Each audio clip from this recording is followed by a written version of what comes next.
Marc. Salut Henri.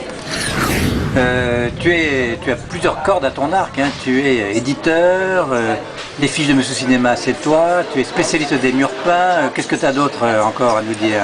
Bon écoute, surtout un guide des restaurants. Hein, un guide des restaurants, ben, ça tombe bien parce que je voudrais t'interroger sur la manière de choisir un restaurant et qu'est-ce que... Enfin, comment tu fais? Il faut se poser un certain nombre de questions déjà. Alors justement, il n'y en a pas un certain nombre, il y en a 7. Ah oui? Oui.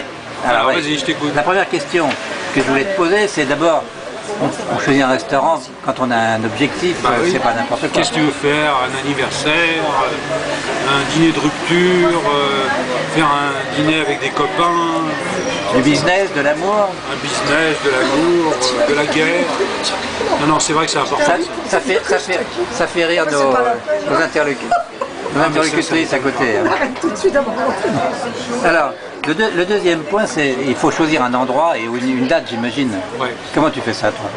Ça, écoute, de toute façon, quand on est dans Paris, c'est une question importante, c'est de savoir comment on va se retrouver, si les gens viennent de banlieue, s'ils viennent en important, métro. le parking, tout ça. Ah ouais, le parking, s'ils viennent en métro, si on se retrouve après un cinéma, après un spectacle.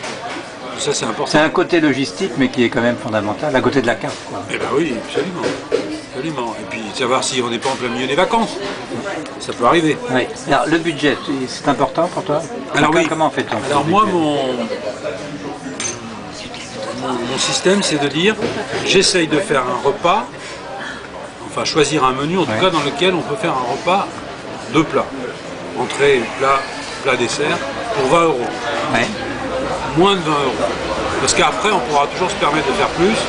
Et au moins, avec 20 €, ça permet d'avoir quelque chose quand même de cohérent. Et puis qui peut plaire à un ensemble de gens. Ça dépend aussi si on partage l'addition ou pas, c'est ça? Oui, Non? oui, c'est vrai qu'on partage, mais tu sais bien que souvent les partages de ces choses-là, on partage un petit peu en fonction de l'ambiance locale. On ne va pas se battre pour faire des comptes. Ça m'est déjà arrivé. Et alors le type de cuisine est important parce qu'on ne prend pas du Périgord ou du Thaï par hasard. Ce qui est français, la cuisine régionale, c'est plutôt en voie d'abandon. Il y a moins de cuisine régionale. Alors il y a encore de la choucroute? L'andouillette, il y a de plus en plus de brasseries, il y a de moins en moins de brasseries.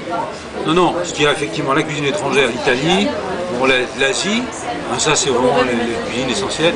Bon, un petit peu les cuisines un petit peu annexes, le style du Mexique, mais enfin non, c'est la cuisine étrangère. Et le world food, ça marche plus? Bon, qu'est-ce que c'est que le world food, mais non. Ça c'est les termes de marketing, mais c'est pour les gens de marketing, mais pas pour les gens qui consomment et qui se nourrissent. Non. Bon. Ensuite, alors, il y a aussi les guides, les échos, qu'en pensent les amis. Oui, c'est important quand même, parce que si vous avez quelqu'un qui vous a raconté qu'il a fait un repas formidable dans tel endroit, si vous avez lu dans un journal, il y en a beaucoup qui paraissent, et il y a aussi même le guide des bonnes tables à petit prix qui paraît, donc tout ça c'est des éléments importants. Dans ce guide là que tu nous montres, c'est des prix de quel ordre? Alors moi j'essaye toujours justement d'avoir des repas en dessous de 20 €, quand je dis repas, deux plats. D'accord. Et mais une fois qu'on a choisi un restaurant, enfin, qu'on a eu du plaisir dans le restaurant, est-ce que d'après toi on y revient ou est-ce qu'on veut découvrir d'autres restaurants? Important, oui, quand on a aimé un restaurant, c'est le point 6, hein, là.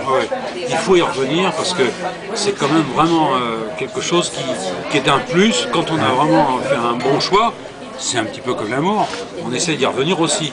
Donc si on a quelque chose qui nous a vraiment marqué, une cuisine, un lieu, un décor, une ambiance, ça il faut absolument y revenir parce que c'est là où justement tout prend son sens.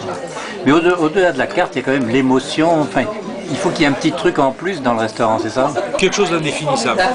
Quelque chose d'indéfinissable qui a trait au lieu bien sûr, mais à tout un autre chose. Oui. Et puis peut-être le jour où on est venu, c'est un petit peu comme les films, quand on va les voir, il y a des gens qui ont pas ri à une grande comédie, alors que le lendemain ils riront tous. Là c'est un peu la même chose au restaurant. Il y a des choses qui se passent en cuisine, il y a des choses qui se passent avec les convives avec qui on a été. Il faut garder cet esprit. Justement, à propos de la cuisine, il n'y a pas des cuisiniers qui se la pètent un peu avec Justement, il y en a un qui est derrière la porte, qui commence un peu à montrer ses machins. Oui, bon, alors ça, il y en a un certain nombre qui se la pètent, c'est pas toujours les meilleurs, surtout ceux qui portent des blouses noires, hein, des fameuses vestes noires.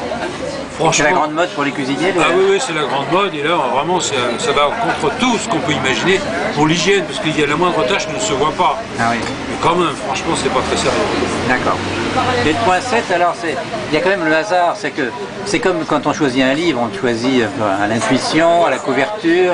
Moi, il me semble que le point 7, c'est tous les éléments impondérables, tout ce qui n'est pas vraiment formalisé, qui fera que, bah tiens, allez, on se décide pour tel truc, on y va, on prend notre téléphone. C'est un peu la négation d'un guide ou du guide que tu fais. Non, c'est un peu l'ensemble de tout, on a fait le tour de tout, et finalement, bah tiens, allez, maintenant, on dit, bah allez, hop, c'est celui-là. Je prends la décision, j'appelle le téléphone. Il y a peut-être aussi ce que j'appellerais une éducation du palais et de la manière de choisir le restaurant. Oui, mais l'éducation du palais, ça varie vraiment en fonction de beaucoup de gens. Et là, on se rend compte qu'on peut tromper beaucoup les gens sur des produits. Sur par exemple des produits comme les œufs ou les pâtes, on se rend compte qu'on a vraiment des qualités qui sont très dissemblables et on a beaucoup de mal à les reconnaître. Bon, bah, je crois qu'on a fait le tour. Alors, on va reprendre en résumé les 7 points. Le premier point, c'est quel objectif Absolument. De ce dîner. Si vous y allez à 2, à 4 ou à 6, et pourquoi? Voilà, c'est pas pareil. Non. Ensuite, l'endroit et la date. L'endroit et la date, bah oui, la date. C'est sûr que c'est important, et l'heure, si on y va le soir ou à midi. Des choses qui paraissent toutes bêtes, essentielles, mais c'est vraiment important. La logistique aussi. Oui, absolument. Le budget.